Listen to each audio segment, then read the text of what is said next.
a lover in the story, but the story's still the same. I didn't know I had permission to murder and to make. You don't think I'm a bad person? All I think is that I love you. Magnified, sanctified. 오늘 개봉했고요. 오픈런 했고요. 2번 봤어요. 기대했는데 만족을 하게 돼서 더 벅찼다고 해야 될까? 주인공 메런이 식인종인데 혼자서 엄마 흔적을 쫓아가지고 미국 중부를 이제 여행을 다니거든요. 근데 제가 아까 식인종이라고 표현했잖아요. 말 그대로 이게 종족인데 메런도 평생 자신만 이런 인간인 줄 알고 살아왔다가 그중에 자신과 비슷한 또래의 리를 만나서 첫사랑도 빠지고 다른 사람을 해치지 않고 그냥 평범하게 살고 싶기 때문에 뭐 이런저런 일이 있어서 멘붕에 빠지고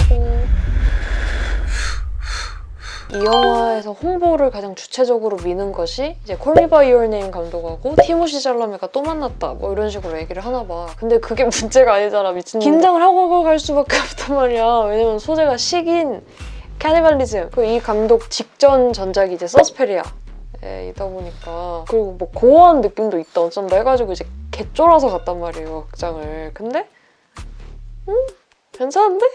생각보다 괜찮은데? 뭐 엄청 직접적이지도 않은 것 같은데? 나 이런 영화 잘 보는 거야. 그러니까 일단 영화의 소재가 카니발리즘이긴 한데 주제는 이제 뭐 자아라든가 사랑, 공감, 유대, 결핍, 성장 뭐 이런 키워드예요. 대충 느낌 오시죠? 뭔가 지극히 일상적이면서도 우리가 모두 한 번쯤 겪었을 법한 어쩌면 겪고 있는 중일 수도 있는 그런 류의 것들이라서 그래서 예를 들어 식인이라는 소재를 포크에 비유하고 이제 자아 정체성, 뭐 사랑 이런 류의 주제를 스파게티에 비유한다고 했을 때 좀 염려했던 그림 자체는 막 스파게티를 막 포크를 이렇게 조져놓고 막 식탁을 막 뒤집어 엎어놓고 이렇게 난장판을 포크를 들고 스파게티를 돌돌돌 감아서 먹어요.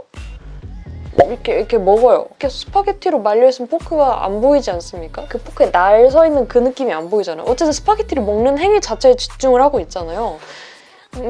이 영화가 좀 그런 느낌이었어요, 저한테. 물론 그렇다 해도 거시기한 장면이 아예 안 나올 수는 없어요. 피칠갑 상태는 기본이고 찢어진 상처가 나온다거나 뭐 물어 뜯는다거나 좀 찌른다든가 뭐 올간 이런 게 좀 있긴 하지만 예를 들어 미드소마라고 했을 땐 공작새처럼 막 이렇게 화려하게 펼쳐주시잖아요. 그렇다고 아예 뭐 느자고 없이 예상치 못한 순간에 막 놀래키는 그런 것도 없었기 때문에 저는 괜찮았어요. 이 정도는 딱히 역겹지 않았다 느낌이었는데 또 후기 보니까 안 그러신 분들도 많아가지고 이건 좀 호불호가 지극히 많이 갈릴 것 같다는 생각을 했고 사실 저는 그 식인이라는 소재 자체보다 빌런으로 나오는 캐릭터성이 더 역겨워가지고 잔인해서 역겹다 이런 느낌이 아니고 약간 좀 우리가 페도필리아들? 이런 사람들 봤을 때 좀 역겨운 느낌 있잖아요. 그러니까 뭔 느낌인지 아시겠죠? 자꾸 강조해서 말씀을 드리지만 이 넓은 세상에서 나를 온전하게 이해해주고 공감해주고 계속 늘 곁에 있어줄 사람이 없나라는 데서 오는 어떤 결핍과 외로움 그것에 초점이 맞춰져 있었기 때문에 조금 흐린 눈 하시면 큰 무리 없이 감정선에 올라탈 수 있을 것 같아요. 그러니까 아무리 생각해도 결국 그냥 사랑으로 귀결되는 그래서 개같이 멸망하는 그냥 미친 사랑의 노래다. 그 작품 제목이 본즈 앤 올이 어떤 의미인지 알고 나시면 진짜 뒤집어질 수 있으니까 그때만 좀 심장 부여주시면 좋을 것 같아요. 저 진짜 너무 딱히 복잡한 메시지가 담겨있다거나 뭐 어렵다고 느껴지지도 않고 이 극 자체에 한껏 빠져들어서 몰입해서 즐기면 되는 아무래도 여행을 가는 구성이다 보니까 그의 발걸음에 따라 그냥 몸을 맡기시면 돼요. 그냥 이렇게 흘러가시면 장르가 분명 이제 뭐 검색하면 스릴러, 고어 이런 게 먼저 뜰 것 같긴 한데 저는 오히려 로드무비라든가 하이틴 로맨스, 성장 영화 뭐 이런 쪽에 조금 더 초점을 맞춰서 생각을 하게 되는 그리고 이 작품을 보면서 Only Lovers Left Alive랑 보니 앤 클라우드도 좀 생각이 나네요. 또 많이 나오는 얘기가 빌어먹을 세상 따위 넷플릭스 시리즈인데 포맷은 비슷한데 감상이 좀 다른 것 같아요.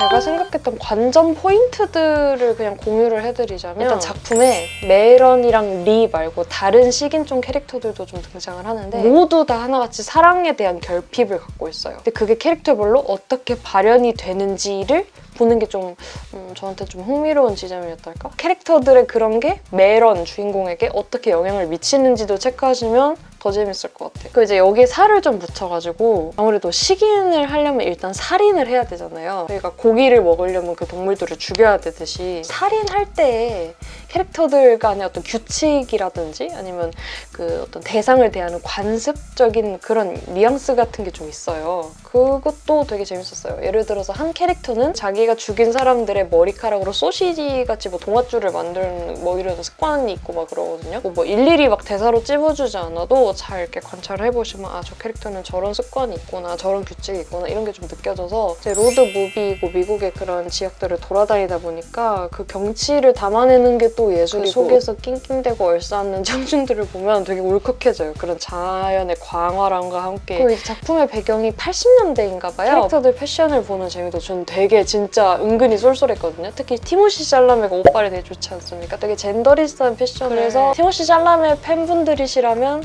꼭 봐야 되지 않을까라는 생각도 했었고 그리고 영화에서 은근 그 7080 락밴드들에 대한 그 이러쿵저러쿵 게 은근히 많더라고요. 키스도 등장하고 캐릭터들 잘 보면 거의 밴드 굿즈들이에요. 또 알고 보니까 이 작품의 음악 감독이 트렌트 레지너더라고. 이 루카 구아다니노 감독 영화 특징이 또 노래가 기깔나다는 건데 이번 작품도 진짜 왔다였습니다. 마지막으로 이 작품이 소설 원작이 있다고 하더라고요. 작품을 보기 전에 좀 미리 보고 가시고 싶으시거나 혹은 아니면 뭐 어떤 시각적으로 펼쳐질 그런 고어적 현장에 대해 마음의 준비가 필요하시다면 제가 진짜 티모시 샬라메가 영화 나올 때마다 늘 그의 태페미에 감탄을 하긴 하지만 그 배우의 가장 아름답고 섬세한 모습을 볼 수 있는 거는 루카 구아다니노 감독의 영화들이지 않았나 생각을 해서 티미 팬분들은 꼭 보셔야 될 것 같고요. 제가 제일 흥미롭게 봤던 캐릭터는 뭐 메건도 아니고 리도 아니고 본즈 앤 올이라는 의미에 대해서 가장 먼저 설파하는 브래드와 제이크 듀오입니다. 길게 말을 할 수가 없네요. 지나고 나니까 제일 좀 기억에 남는 것 같아요. 2022년 최고의 하이틴 로맨스 티모시 샬라메가 또 한 건 했다.